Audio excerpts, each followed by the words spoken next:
دور بھاگتے ہوئے جا رہے ہیں. یعنی ہمارے اسلام کا جو پلر ہے وہ 5 چیزوں پر ہے. 12 آپ سنتے ہوں گے. سب سے پہلی چیز کیا؟ توحید، یعنی اللہ کو ایک ماننا. یہ کیا ہے؟ فرض ہے. اگر اس سے آپ دور ہیں، آپ کے دل میں شک و شبہ بھی ہے، یعنی تھوڑی سی بھی رتی برابر، رائی کے برابر، 1% نہیں، پوائنٹ میں بھی اگر شک ہے کہ اللہ ایک نہیں یعنی کئی خدا ہیں، تو آپ ایمان سے خارج ہو جائیں گے. آپ کا ایمان سے کوئی تعلق نہیں ہوگا. اس کے بعد دوسرا نمبر آتا ہے نماز کا. نماز کسی حال میں معاف نہیں ہے، کسی بھی حال میں آپ ہوں. ہم بہت ساری پرابلمز کریٹ کر لیتے ہیں، بنا لیتے ہیں کہ ہمارے پاس یہ پرابلم ہے، یہ پرابلم ہے، مگر یہ کچھ بھی نہیں سنا جائے گا. بروز محشر اس سے سوال ہونا ہے. تیسرا نمبر ہے زکوٰۃ کا.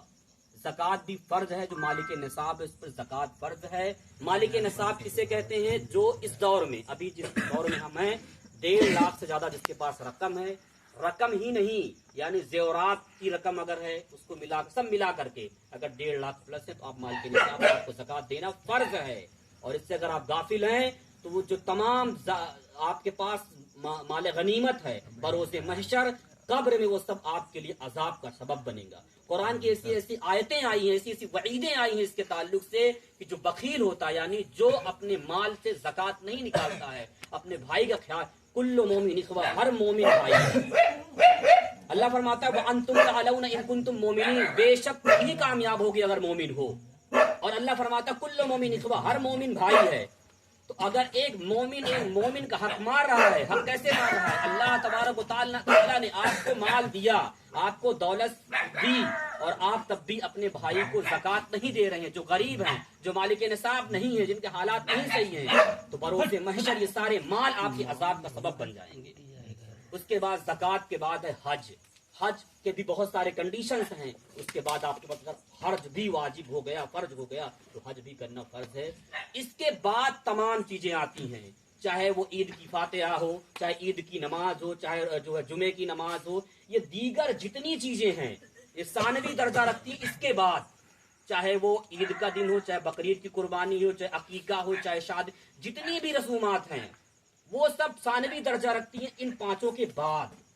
یعنی فرض، جیسے کہتے ہیں نا، بہت ساری کانسٹیٹیوشن میں، سمویدھان میں ہمارے یہاں بہت چیزیں ضروری ہیں. اگر آپ اسے فالو نہیں کرتے ہو تو آپ ملک سے بے دخل کر دیے جاؤ گے، آپ کو دیش دروہ کرا دیا جائے گا، یعنی آپ ملک کے وفادار نہیں ہیں. اسی طرح اگر آپ ان 5 چیزوں سے غافل ہوتے ہیں تو آپ ایمان سے خارج مانے جائیں گے. آپ کی کوئی عبادت، آپ کا لنگر، آپ کی دیگ، آپ کی تمام چیزیں رائگاں چلی جائیں گی. تو بہت غور و فکر کرنا ہے. اور ایسی محفلوں میں شامل ہونے کا مقصد اس لیے ہوتا ہے، یہ درسگاہ ہے. یہ جو درسگاہ ہے یعنی اسکول ہے. جو لوگ مدرسے نہیں جا سکتے، جو کالج نہیں جا سکتے، جو اسکول نہیں جا سکتے، جو دین نہیں سیکھ سکتے ہیں، وہ ایسی محفلوں میں شرکت کریں. اور جو چیزیں بتائی جاتی ہیں وہ لفاظی نہیں ہوتی ہیں. میں آپ کو ایک حدیث مبارکہ سناتا ہوں. جو لوگ رمضان کے مہینے میں رمضان کی بے حرمتی کرتے ہیں ان کا حال کیا ہوگا. حدیث مبارکہ سنیے.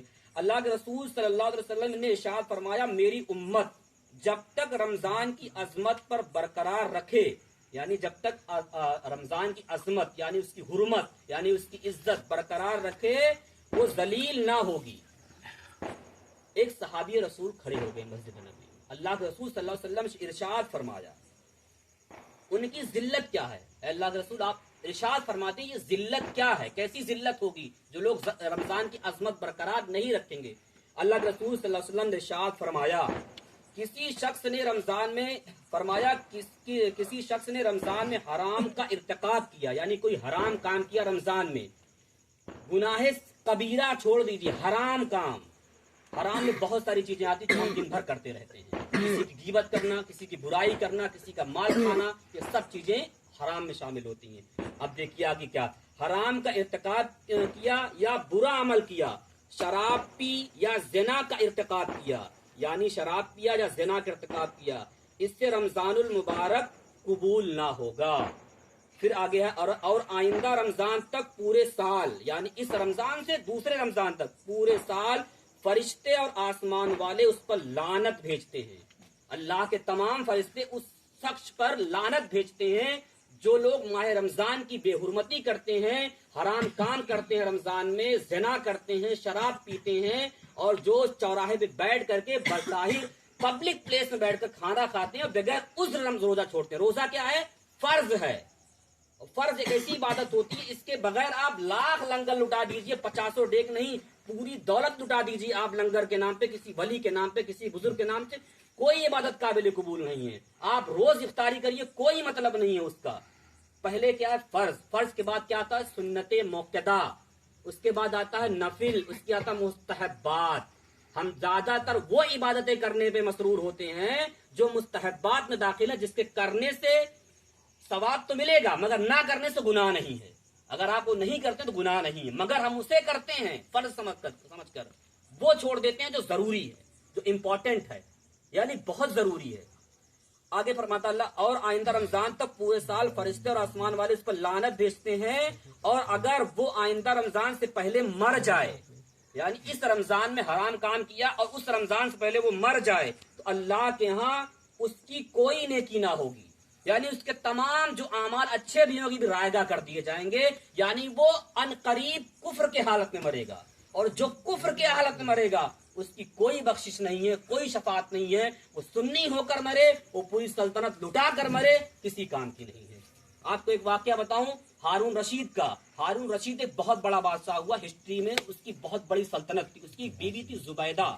ان کا قافلہ جا رہا تھا ایک راستے سے، کیا دیکھتے ہیں حضرت بہلول دانا رضی اللہ تعالی عنہ اپنے وقت کے بہت بڑے مجذوب کامل اللہ کے ولی تھے، وہ موجود تھے اس دور میں، اور وہ ایک روڈ کے کنارے ایک گھروندہ بنا رہے تھے، گھر کا گھروندہ یعنی مٹی کا بنا رہے تھے. زبیدہ نے اپنا قافلہ روکا اور اس فقیر سے پوچھا اے اللہ والے آپ یہ کیا بنا رہے ہیں؟ اس فقیر نے کہا کہ یہ میں جنت کا مکان بنا رہا ہوں، یعنی میں جنت بنا رہا ہوں. تو کہتے اس کی قیمت کیا ہے؟ تو وہ بتاتے ہیں 10 درہم ہے، کچھ پیسے یعنی بتاتے ہیں جو بھی ان کے ذہن میں آتا ہے. تو کہ ٹھیک ہے دے دیجئے مجھے. وہ لے کے چلی جاتی ہیں. ہارون رشید اس بات کو لے کر ناراض ہوتا اپنی بیوی سے، یعنی حضرت زبیدہ سے، اور اس کے بعد جو ہے وہ فی الحال چلی جاتی ہے. رات میں کیا خواب دیکھتا ہے ہارون رشید کہ میرا انتقال ہو چکا ہے، میدان محشر بپا، اور ایک مکان بنا ہوا ہے بڑا سا جس پہ زبیدہ لکھا ہوا ہے. یہ سوچتا ہے تو میری بیوی کا مکان ہے، ہم داخل ہو جاتے ہیں. جیسے دروازے کے پاس جاتا ہے وہاں کا جو دروگا ہوتا ہے اسے ہٹا کر کنارے کر دیتا ہے، کہتا ہے یہ محشر ہے، یہ میدان محشر ہے، یہ دنیا نہیں ہے کہ آپ اپنی بیوی کے اعمال میں دخل کر جائیں گے. یعنی جس کا اعمال جس کا ہے اسی کے ساتھ جائے گا، وہاں کسی کے کوئی حصے داری نہیں ہوگی، نہ بیٹا باپ کا ہوگا، نہ باپ بیٹے کا ہوگا، نہ بیوی شوہر کی ہوگی، نہ شوہر بیوی کا ہوگا. اسے ہٹا دیا جاتا ہے، وہ روتا ہوا چلا آتا ہے. پھر خواب سے بیدار ہوتا ہے، اپنی بیوی سے سارا ماجرا سنتا ہے. اس کے بعد جاتا ہے فقیر کے پاس جب جاتا ہے تو فقیر سے پھر وہ گھروندہ بنا رہے ہوتے ہیں، وہی فقیر بیٹھ کر کے یعنی حضرت بہلول دانا. ان سے پوچھتے قیمت کیا ہے؟ کہتے ہیں آدھی مملکت، یعنی آپ کی سلطنت کا آدھا حصہ. اب ہارون رشید پریشان کہ ابھی تو کل 10 درہم میں دیا، آج اتنی قیمت کیسے؟ تو انہوں نے کہا کہ سرکار آپ دیکھ کر آ رہے ہیں، اور جس نے سودا پہلے کیا تھا وہ بغیر دیکھے کیا تھا.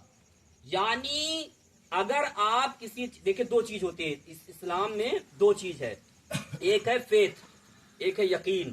ایک ہوتا عقیدہ، ایک ہوتا یقین. ہم عقیدہ رکھتے ہیں قیامت آئے گی، جہنم اور جنت ہے، قبر میں جانا ہے، مرنا ہے، تمام چیزیں ہم جانتے ہیں، یہ ہمارے دین کا حصہ ہے، ہم عقیدہ رکھتے ہیں. مگر اگر اپنے سینے پر ہاتھ رکھ کر دیکھیے یقین کتنا ہے آپ کو اس بات پر. اگر آپ کو یقین ہوتا کہ کل ہم مر سکتے ہیں، ابھی مر سکتے ہیں، ترنت فوراً مر سکتے ہیں، اور قیامت آنی، حساب و کتاب دینا ہے، تو یقین مانیے آپ گناہ نہیں کرتے. یقین نہیں ہے، عقیدہ ہے. ہم نے صرف مان لیا آپ مسلمان ہیں. ہم آپ کو میں بتاؤں ہندوستان کے زیادہ تر مسلمان اس لیے ہیں کہ ان کے آبا و اجداد نے ایمان قبول کیا. مسلمانوں اس لیے ایمان قبول کیا کہ حالات اتنے بدتر تھے، اتنا ظلم ہو رہا تھا یہاں کی چھوٹی کاسٹ والوں کے اوپر. انہوں نے دیکھا کہ یہاں بہت ساری سہولتیں ہیں، یہاں پر بہت سارے اطمینان ہیں. حضور خواجہ غریب نواز جب ہندوستان آئے تو بہت بڑی تعداد میں لوگ اسلام ایکسپٹ کیا، اس بیس پر کہ ان کے ساتھ ظلم ہو رہا تھا، بھید بھاؤ ہو رہا تھا، جات کے نام پہ، برادری کے نام پہ، مطلب الگ الگ طرح سے ان کے اوپر شوشن ہو رہا تھا. وہ اس کو ایکسپٹ کر لیا. یعنی وہ بائی برتھ مسلمان ہم اور آپ ہیں، مگر ہماری جو روایتیں ہیں شادیوں میں، دیگر جگہوں پر، تمام رسومات وہ ہماری نہیں، وہ اسلام کا حصہ نہیں ہے. اصل اسلام اس سے برعکس ہے. اگر ہم مطالعہ کریں گے تو آپ اندازہ ہو، آج یورپ میں سب سے زیادہ تیزی کے ساتھ پھیلنے والا کوئی مذہب ہے تو وہ مذہب اسلام ہے. مگر فرق ہے دونوں میں. ایشیا یعنی ہندوستان میں جو پھیلا ہوا اسلام ہے، جو یہاں کے مسلمان ہیں وہ بائی برتھ مسلمان ہیں، یعنی وہ بائی چانس مسلمان ہو گئے. بائی چوائس نہیں ہے، بہت سارے لوگ ایسے ہی ہیں، بائی چانس ہیں. ابھی آپ برابر خبروں میں سنتے ہوں گے فلاں گاؤں میں اتنے لوگ جو ہے گئے مرتد ہو گئے. اصل میں وہ پہلے ہی مرتد تھے, ان کے اندر ایمان نہیں تھا. اگر ایمان دیکھنا ہے فلسطین چلے جائیے آپ, ظلم کی انتہا ہو رہی ہے. لوگ میسائلوں کے سائے میں کھڑے ہو کر نماز ادا کر رہے ہیں. ان کو یہ فکر نہیں ہے کہ ہم مر جائیں گے, اور ابھی مر جائیں گے, کب مر جائیں, کوئی بھروسہ نہیں ہے. ایمان تو ان کا ہے. ہمارے اوپر تلواریں اٹھا لی جائے تو شاید ہم اسلام چھوڑ دیں گے.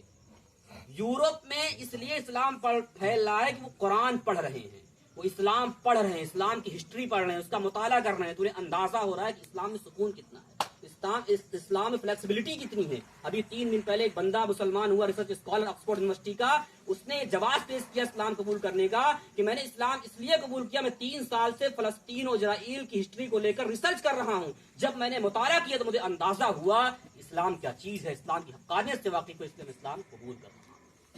اور وہ لوگ پابند ہیں شریعت کے. ہمارا حال بہت بدتر ہے پیارے مسلمانوں, بہت برا دور آنے والا ہے, اس سے بھی بدتر دور آئے گا, کیونکہ قرب قیامت جیسے قریب ہوتے جائیں گے ظلم بڑھتا جائے گا. اور اسی ظلم کے سائے میں رہ کر آپ کو ایمان قائم رکھنا ہے, یہی ہماری جو ہے پکڑ ہوگی, یہی ہماری طاقت ہے. کیونکہ مرنا تو سب کو ایک دن ہے, وہ ایک دم کنفرم ہے. تو ہمارے کہنے کا مطلب ہے ہمیں اس دین کی طرف سچائی کے ساتھ چلنا ہے, دکھاوا نہیں کرنا ہے. لا اکراہ فی الدین, قرآن ارشاد فرماتا لا اکراہ فی الدین, دین میں کوئی زبردستی نہیں ہے. میں آپ کو 1 دن زبردستی مسجد بلا سکتا ہوں, 4 دن بلا سکتا ہوں, 1 مہینے بلا سکتا ہوں, مگر اس کے بعد اگر آپ نہیں چاہیں گے تو آپ کو کوئی نہیں بدل سکتا ہے. بدلنا ہم کو خود ہے. جب تک ہم خود نہیں بدلیں گے تو وہی حال ہوگا. علامہ اقبال کہتے ہیں, شعر نہیں یاد آ رہا, ان کا کہنے کا مقصد یہ تھا کہ اگر اپنے آپ کو نہیں بدلے ہوئے تو دنیا آپ کو بدل دے گی. بہت ساری قومیں آئیں اور انہوں نے اسلام اپنے دکھایا کہ میں اسلام کو فالو ہوں, مگر اسلام کو صحیح سے ایکسپٹ نہیں کیا. اللہ تبارک و تعالیٰ نے ان سے ایمان کھینچ لیا اور ان لوگوں کو ایمان دے دیا جو لوگ ایمان کے مخالف تھے. تو اللہ تبارک و تعالیٰ ہماری عبادت اور ریاضت کا جو ہے محتاج نہیں ہے, ہم اس کے محتاج ہیں. پوری کائنات اس کی محتاج ہے. وہ جب چاہے گی, جس کو چاہے گی ایمان سے نواز دے گی. پیارے محترم, یہ بہت ضروری چیزیں ہیں کہ ہم ایمان پر مضبوطی کے ساتھ قائم رہیں. دنیا ادھر سے ادھر جو ہو جائے مگر ہم ایمان پر قائم رہیں. آج ہم غیروں کی ہسٹری جانتے ہیں, ان کی اتہاس کو پڑھتے ہیں, مگر ہم اپنی ہسٹری چھوڑ چکے ہیں. مسلمان کی ہسٹری اتنی تابناک ہے کہ اگر آپ مطالعہ کریں گے ہل جائیں گے. میں آپ کو بتاؤں, جب بیت المقدس دوبارہ فتح ہوا, حضرت صلاح الدین ایوبی رحمۃ اللہ تعالی علیہ جو بہت بڑے جنگجو تھے اپنے زمانے میں, انہوں نے جو ہے بیت المقدس کو قبضہ کیا, یعنی فتح کیا. کیسے فتح کیا؟ ان کے پاس بہت کم تعداد تھی, اتنی کم تعداد تھی, لاکھوں کا لشکر ہزاروں کے لشکر کے ساتھ فتح کرنا تھا. ایک ملک آیا راستے میں, ان کو فتح کرنا تھا. تو وہاں کا جو لیڈر تھا اس نے کہا میں ملک آپ کو دے دوں گا مگر ایک شرط میری مان لیجئے. تو انہوں نے کہا ٹھیک ہے آپ بتائیے. تو انہوں نے کہا کہ ایک گلی ہے ہمارے یہاں تقریباً 500-600 میٹر کو گلی, اگر آپ گزر جائیں گے اپنی سینا کو لے کر کے تو میں فتح آپ کو ملک دے دوں گا. تو انہوں نے کہا ٹھیک ہے. اب صلاح الدین ایوبی کی جو ہے نگاہیں دیکھیے, ایک ولی کا پروردہ تھا, حضور غوث اعظم کے پروردہ تھے حضرت صلاح الدین ایوبی, اور اس جنگ میں جتنے سپہ سالار تھے وہ زیادہ تر حضور غوث اعظم کے صاحبزادے تھے. اب دیکھیے اتنے بڑے عالم, اتنے بڑے مفکر, ان کے اتنے بڑے بڑے بیٹے, سب کے سب عالم, سب کے سب جو ہے مفتی, اور سب جو ہے جنگ کی قیادت کر رہے ہیں. اسی لیے کہا جاتا ہے سبق پر پھر شجاعت کا, سخاوت کا, عدالت کا لیا جائے گا تم سے کام, دنیا میں امامت کا. امامت کا مطلب صرف مسلح سنبھالنا نہیں ہے, وہ تمام کام انجام دینے ہیں جو اس سے ہمارے قوم کی رہنمائی ہو سکے. تو ہوا کیا, حضرت صلاح الدین ایوبی نے اپنی فوج سے کہا اس گلی کو گزرنے سے پہلے سب لوگ باوضو ہو جائیں, اور باوضو ہو کر نگاہیں نیچی ہونی چاہیے. ان کو پتا تھا کہ ان کی چال کیا ہے, اور نگاہیں نیچی کر کے گزر جانا, نہ آگے دیکھنا, نہ داہنے دیکھنا, نہ بائیں دیکھنا ہے, نہ اوپر نہ صرف نیچے. تو تمام لوگ جتنے تھے سب کے سب جو ہے انہوں نے ان کے حکم کو مانا اور وہ سب کے سب نکل گئے. ہوا کیا تھا, وہ جو لیڈر تھا اس ملک کا, اس نے اپنے ملک کی تمام خوبصورت لڑکیوں کو برہنہ کھڑا کیا تھا کہ اگر یہ لوگ ملوث ہو گئے اس میں تب تو جنگ ہار جائیں گے, تب تو ملک ہمارے قبضے میں ہے اور ان سب کو قتل کر دیں گے ہم. مگر حضور صلاح الدین ایوبی کی نگاہ ناز کا اندازہ لگائیے, انہیں پہلے آبھاس ہوگا اور سب کو جو ہے حکم کر دیا کہ آپ کو ایسے ہی کرنا ہے, اور عنقریب پھر بیت المقدس فتح ہوتا. تو یہ تھے ہمارے لیڈر, یہ ہمارے قائدین جنہوں نے دین کو کتنی مضبوطی کے ساتھ. آج ہمارا کیا ہے, اگر مجھے چند پیسے مل جائے تو ہم کچھ بھی کرنے کے لیے تیار ہیں, کسی کو بھی خدا ماننے کے تیار ہیں, کسی سے بھی ڈر جاتے ہیں. تو یہ تمام باتیں جو ہے اللہ کے رسول صلی اللہ علیہ وسلم نے ارشاد فرمایا اس کے بارے میں. دیکھیے قرآن کا جو فرمان ہے بہت زیادہ جو ہے